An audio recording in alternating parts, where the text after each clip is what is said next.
ದೇಶಕ್ಕಾಗಿ ತಮ್ಮ ಜೀವನವನ್ನ ಮುಡಿಪಾಗಿಟ್ಟು ಗಡಿಯಲ್ಲಿ ಹಗಲಿರುಳು ಸೇವೆಗೈದು ನಿವೃತ್ತಿ ಹೊಂದಿ ಸ್ವಗ್ರಾಮಕ್ಕೆ ಆಗಮಿಸಿದ ನಿವೃತ್ತ ಸೈನಿಕ ಕೆಎಸ್ ಗಿರೀಶ್ ಅವರನ್ನ ಮೆರವಣಿಗೆ ಮೂಲಕ ತುರುವನೂರು ಗ್ರಾಮಸ್ಥರು ಅದ್ದೂರಿಯಾಗಿ ಸ್ವಾಗತ ಕೋರಿದರು.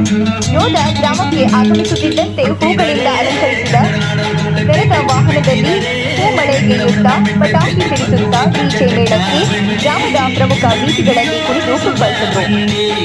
ದಾರಿಯುದ್ದಕ್ಕೂ ಭಾರತ್ ಮಾತಾ ಕೀ ಜೈ ಎಂಬ ಘೋಷವಾಕ್ಯ ಮೊಳಗಿತು. ನಿವೃತ್ತ ಯೋಧ ಕೆಎಸ್ ಗಿರೀಶ್ ಗ್ರಾಮದ ಮಹಾತ್ಮ ಗಾಂಧಿ ಪುತ್ಥಳಿಗೆ ಮಾಲಾರ್ಪಣೆ ಮಾಡಿ ವಿಶೇಷ ಪೂಜೆ ಸಲ್ಲಿಸಿದರು. ನಂತರ ನಿವೃತ್ತ ಯೋಧ ಕೆಎಸ್ ಗಿರೀಶ್ ಭಾರತೀಯ ಹರಸೇನಾ ಪಡೆಯಲ್ಲಿ 21 ವರ್ಷಗಳ ಕಾಲ ಸುದೀರ್ಘ ಸೇವೆ ಸಲ್ಲಿಸಿದ ಯೋಧನಿಗೆ ಗ್ರಾಮಸ್ಥರು ಅದ್ದೂರಿಯಾಗಿ ಮೆರವಣಿಗೆ ಮೂಲಕ ಸ್ವಾಗತಿಸಿ ಶುಭ ಹಾರೈಸಿದರು.